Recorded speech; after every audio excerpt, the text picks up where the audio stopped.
జై శ్రీరామ్. కాలభైరవ స్వామివారి అనుగ్రహంతో కాశీ విశ్వనాథ లింగాన్ని మీరందరూ మానసికంగా అభిషేకిస్తున్నారు. గర్భాలయంలోకి వెళ్లి చక్కగా గంగాజలంతో విశ్వనాథ లింగాన్ని అభిషేకిస్తున్నారు. బిల్వదళాలు పెట్టి పూజిస్తున్నారు. విశ్వనాథ విశ్వనాథ విశ్వనాథ అనే నామాన్ని జపిస్తూ ఉన్నారు.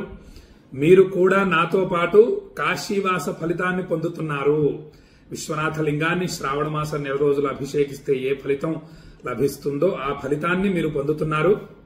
ఇక ఈరోజు మీకు ఒక అద్భుతమైనటువంటి మార్గాన్ని తెలియజేస్తాను. చాలా విశేషమైంది. మొత్తం సమస్త పాపరాశిని భస్మం చేస్తుంది. మన మనస్సులోని కోరికలన్నీ కూడా నెరవేరుస్తుంది. అటువంటి అద్భుతమైనటువంటి మార్గం ఇది. ఏమిటంటే అది విశ్వనాథుడికి అభిషేకించినటువంటి తీర్థాన్ని స్వీకరించటం. కాశీ విశ్వనాథుడికి అభిషేకించినటువంటి మహాశక్తివంతమైన పవిత్రమైన తీర్థాన్ని స్వీకరించే అవకాశం ఉంది కాశీలో. మధ్యాహ్నం 12 గంటలకు కాశీ విశ్వనాథ లింగానికి అభిషేకించినటువంటి తీర్థాన్ని బయటికి తీసుకొని వచ్చి బయట భక్తులందరికీ కూడా అందిస్తారు. ఆ తీర్థాన్ని స్వీకరించే వాళ్ళు మన తెలుగు వాళ్ళు ఎక్కువ మంది కూర్చొని ఉంటారు. విశ్వనాథ లింగాన్ని మధ్యాహ్నం 11 గంటలకి అభిషేకిస్తారు. వాళ్ళ మెడలో ఒక పాస్ ఉంటుంది. నా దగ్గర కూడా ఆ పాస్ ఉంది. స్వామి అనుగ్రహంతో ఇప్పుడు ఇవ్వట్లేదు ఆ పాస్ని ఎవరికి కూడా. ఆ పాసు సహకారంతో విశ్వనాథ లింగాన్ని అభిషేకిస్తారు అందరూ కూడా. నేను కూడా 11 గంటలకి మధ్యాహ్నం. అదైన తర్వాత అక్కడే ఆలయంలో నందీశ్వరుడు ఉన్నాడు.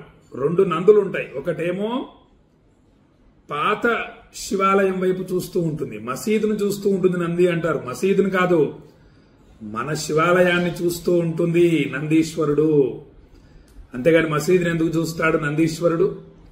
కాబట్టి ఒకటేమో మన యొక్క పూర్వపు శివాలయాన్ని శివుణ్ణి చూస్తూ ఉంటుంది. ఒకటేమో మన విశ్వనాథ లింగాన్ని చూస్తూ ఉంటుంది. ఆ నందీశ్వరుడి పక్కనే అందరూ కూర్చుంటారు. మంగళవాయిద్యాలు వాయిస్తూ ఉంటారు. మన వైపు ఏ విధంగా అయితే నైవేద్యం సమయంలో చక్కగా మంగళవాయిద్యాలన్నీ వాయిస్తారో అలా ఇక్కడ కూడా వాయిస్తూ ఉంటారు. అక్కడ కూర్చొని ఉండాలి. కొంచెం సమయం కూర్చొని ఉంటే మధ్యాహ్నం 12 గంటలకి విశ్వనాథుడికి అభిషేకించినటువంటి తీర్థాన్ని ఇస్తారు. ఆ తీర్థం స్వీకరించడం వల్ల మనకు ఉండేటటువంటి సమస్త దోషాలు, పాపాలు, గ్రహబాధలు అన్ని భస్మమైపోతాయి. ఇక దోషాలు, పాపాలు పోవడం చేత మన మనస్సులోని కోరికలన్నీ కూడా నెరవేరుతాయి విశ్వనాథుడి అనుగ్రహంతో. ఇక 12:30కి స్వామివారికి నివేదించిన మహామహిమాన్వితమైనటువంటి ప్రసాదాన్ని పెడతారు. మధ్యాహ్నం 12:30కి 12 గంటలకి తీర్థం ఇస్తారు. 12:30కి స్వామివారికి నివేదించిన ప్రసాదం పెడతారు. మీరు ఉదయాన్నే 10 వరకు 10, 10:30, 11 గంటల వరకు లేదా 11:30 అయినా పర్వాలేదు 11:30 వరకు వచ్చి ఆలయంలో ఆ నందీశ్వరుడి పక్కన మంగళవాయిద్యాలు వినిపించే దగ్గర కూర్చోండి. గర్భాలయంలో విశ్వనాథ జ్యోతిర్లింగానికి అభిషేకించిన తరువాత ఒక పండితులు బయటికి వచ్చి తీర్థాన్ని ఇస్తారు. చక్కగా స్వీకరించండి. ఇంకొక అరగంట కూర్చోండి. 12:30కి ప్రసాదం పెడతారు. ఈ 2 స్వీకరించండి. ఇక రాత్రి 9 గంటలకు మళ్లీ విశ్వనాథ జ్యోతిర్లింగానికి అగోండి స్వామివారు దర్శనమిస్తున్నారు. రాత్రి 8:30కి హారతి ఇచ్చి స్వామివారికి భోగహారతి అని స్వామివారికి నైవేద్యం పెడతారు. చక్కటి అన్న పాయసం అద్భుతంగా ఉంటుంది ఆ ప్రసాదం. ఆ స్వామివారికి నివేదించినటువంటి మహామహిమాన్వితమైన ప్రసాదాన్ని రాత్రి 9 గంటలకు పెడతారు. కాబట్టి మీరు రాత్రి 8:30 వరకు విశ్వనాథుడి ఆలయంలోకి వెళ్లి అక్కడ జాగ్రత్తగా ఓ పక్కకు కూర్చోండి. కూర్చోవడం చేత 9ంటికి అక్కడ ఒక లైన్ నిల్చుంటారు, తెలిసిపోతుంది. ఆ లైన్ లో నిల్చోవాలి. మీరు కూడా నిల్చుంటే అందరికీ కాస్త ప్రసాదం పెడతారు. ఆ ప్రసాదం అసలు చాలా మధురంగా ఉంటుంది. ఒకటి. రెండవది ఇంకా సాక్షాత్తు 33 కోట్ల దేవతలు ఆ తీర్థ ప్రసాదాల గురించి ఎదురు చూస్తూ ఉంటారని చెప్పవచ్చు. అంత శక్తివంతమైంది. మనకుండేటటువంటి సమస్త దోషాల్ని, పాపాల్ని, గ్రహబాధల్ని భస్మం చేస్తుంది. అభీష్ట సిద్ధి కలుగుతుంది. మనస్సులో అనుకున్నటువంటి కోరిక నెరవేరుతుంది. ఇక ఆ తీర్థము ప్రసాదం మహిమను మీకు ఈరోజు తెలియజేస్తాను చూడండి. మనకు బ్రహ్మాండ పురాణం తెలియజేసింది ఈ శ్లోకాన్ని. శివ నైవేద్యం గురించి ఎంత అద్భుతంగా వివరించిందో బ్రహ్మాండ పురాణం చూడండి. దృష్ట్వాపి శివ నైవేద్యం, దృష్ట్వాపి శివ నైవేద్యం, విశ్వనాథుడికి, అసలు శివుడికి, నేను కాశీ గురించి తెలియజేస్తున్నా కాబట్టి విశ్వనాథుడు అని చెప్పి చెప్తున్నాను. మన ఇంట్లో అయినా సరేనండి, మనం ఏదన్నా పళ్ళు కొనుక్కొచ్చామనుకోండి, స్వామివారికి నివేదించి తినాలి. స్వామి స్వీకరించు తండ్రి అని ఒక పళ్ళెల్లో పెట్టి స్వామివారికి నమస్కారం చేసుకొని ఆ ప్రసాదంగా తినాలి. శివుడి నైవేద్యం తింటున్నానన్న భావనతో తినాలి. మన ఇంట్లో వండుకున్నటువంటి శాకాహారం వంట ఏదైనా సరే దేవుడి మందిరంలోని మన శివయ్యకు నైవేద్యం పెట్టి ఆ ప్రసాదాన్ని తింటున్నాను అన్న భావనతో తినాలి. దృష్ట్వాపి శివ నైవేద్యం, ఆ శివుడికి నివేదించిన నైవేద్యాన్ని చూస్తేనే సమస్త పాపాలు దూరంగా పారిపోతాయి. సమస్త పాపాలు దూరంగా పారిపోతాయి. దృష్ట్వాపి శివ నైవేద్యం యాంతి పాపాని దూరతః, దూరంగా పారిపోతాయి శివుడి నైవేద్యాన్ని చూస్తేనే. కాబట్టి మన ఇంట్లో ఏదో ఒకటి నైవేద్యం పెడుతూ ఉండాలి, చక్కగా చూస్తూ భక్తితో తింటూ ఉండాలి. జీడిపప్పులు, బాదం పప్పులు, ఏవి వీలైతే అవి, ఒక పళ్ళు, ఇవన్నీ కూడా. ఇక ఆ శివ నైవేద్యాన్ని తింటే ఏ ఫలితమో చెప్తున్నారు. భుక్తేపి శివ నైవేద్యే పుణ్యాన్యాయాంతి కోటిశః. శివుడికి సమర్పించిన నైవేద్యాన్ని దూరం నుండి చూసినా సరే పాపాలన్నీ దూరంగా పారిపోతాయి. ఇక ఆ ప్రసాదాన్ని స్వీకరించిన వారికి కోట్లాది పుణ్య ఫలితం వస్తూనే ఉంటుంది. కోట్లాది పుణ్య ఫలితం వస్తుంటుంది. అద్భుతం, అక్షయ పుణ్య ఫలితం లభిస్తుంది అని అర్థం అన్నమాట. ఆ పుణ్య ఫలితం ఇంత అంత అని వివరించలేం. మనం మనుష్య జన్మని పొందాం కాబట్టి పుణ్య ఫలితాన్ని ఎక్కువ మూట కట్టుకోవాలి, సముపార్జిస్తూ ఉండాలి, పుణ్య ఫలితం మీద దృష్టి ఉంచాలి. మన ఇంట్లోనే ఉంది, శివుడికి నైవేద్యం పెట్టి స్వీకరించడమే ఆ నైవేద్యం ప్రసాదాన్ని. సులభం. ఒక పాలు తీసుకొచ్చామనుకోండి, వేడివేడి పాలు తాగుతున్నాము, పంచదార వేసుకొని కలిపి ఆ పాలని శివుడికి నైవేద్యం పెట్టి తాగాలి. పెద్దలు కాఫీ టీలు కూడా నైవేద్యం పెట్టి తాగుతారు. భక్తితో దూరం నుంచి స్వామివారికి నివేదించి ఆ కాఫీని, అంటే పాలు కలిశాయి కాబట్టి దోషం లేదు అంటారు అని, ఆ కాఫీ టీలు కూడా నివేదించి తాగుతారు మా గురువు గారు మొదలైన పెద్దలంతా, నేను కూడా.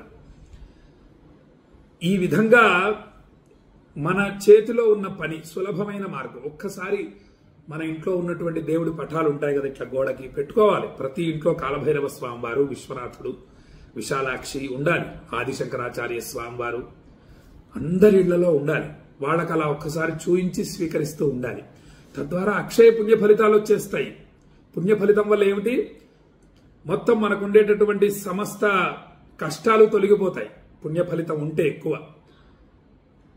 ఇక ఆయురారోగ్య అష్టైశ్వర్య ప్రాప్తి, సో మన మనస్సులోని కోరిక నెరవేరడం మొదలైనవన్నీ కూడా పుణ్య ఫలితం వల్ల లభిస్తాయి. కాబట్టి ఇంకొక అద్భుతమైనటువంటి విషయం ఏమిటంటే, నిర్మాల్య రత్నాకరం అనేటటువంటి ఇది మనకు ఆ యొక్క శివుడి నైవేద్యం గురించి తెలియజేస్తున్నారు. యోవా శివస్య నైవేద్యం భుంజీత సమతీత్యేవ దుఃఖం సర్వమైశ్వర్యమాప్నోతి అని చెప్తున్నారు. ఇది నిర్మాల్య రత్నాకరంలో ఉంది. శివుడికి నైవేద్యంగా సమర్పించిన ఆహారాన్ని స్వీకరించిన వారు అన్ని కష్టాల నుంచి విముక్తి పొందుతారు, అధిగమిస్తారు, సకల ఐశ్వర్యాలను పొందుతారు అని మనకు తెలియజేస్తున్నారు. ఇక మనం కాశీ విశ్వనాథుని భక్తితో ఎప్పుడు స్వామివారి అభిషేక తీర్థాన్ని ఇస్తారు, నివేదన ఎప్పుడు, నైవేద్యం పెట్టినటువంటి ప్రసాదం ఎప్పుడు లభిస్తుంది అనేటటువంటి విషయాన్ని తెలియజేశాను కదా. ఈరోజు ఆదివారం విశేషమైన రోజు, రేపు శ్రావణ సోమవారం, మహాశివరాత్రి కన్నా విశేషమైన పర్వదినం, రేపు చిట్ట చివరి సోమవారం. మీరందరూ కూడా కాశీ కాశీ కాశీ అనే నామాన్ని కనీసం 1000 సార్లు జపించేటందుకు ప్రయత్నించండి. ఎందుకంటే చిట్ట చివరి సోమవారం కాబట్టి భక్తితో జపించండి. కాలభైరవాయ నమః అనే నామం 108 సార్లు, విశ్వనాథాయ నమః అనే నామం 108 సార్లు, కాశీ అనే 2 అక్షరాల నామం మాత్రం 1000 సార్లు జపించేటందుకు ప్రయత్నించండి. కుదరకపోతే 108 సార్లు చేయండి. ఇక ఈరోజు మీకు 12 మంది ఆదిత్యులు వెలిశారు కాశీలో. వీళ్ల పేర్లను విన్నంత మాత్రాన మన శరీరంలో ఉండేటటువంటి అన్ని అనారోగ్యాలు తొలగిపోతాయి, దూరమైపోతాయి, పారిపోతాయి. చూడండి, ఆ ఆదిత్యుల పేర్లు విందాము. లోలార్క కుండం దగ్గర ఉన్నాడు స్వామివారు, లోలార్క ఆదిత్యుడు. ఆ లోలార్క కుండంలో స్నానం చేయటం వల్ల కాశీకి వచ్చినప్పుడు స్నానం చేసేటందుకు ప్రయత్నించండి. లోలార్కాదిత్యుడు అంటారు. ఆ గుండంలో స్నానం చేయటం వల్ల శరీరంలోని అనారోగ్య బాధలన్నీ కూడా తొలగిపోతాయి. అనేక దీర్ఘ వ్యాధులు, అనేక ఒకటి కాదు మొత్తం సమస్త వ్యాధులు కూడా తొలగిపోతాయి. ప్రయత్నించండి.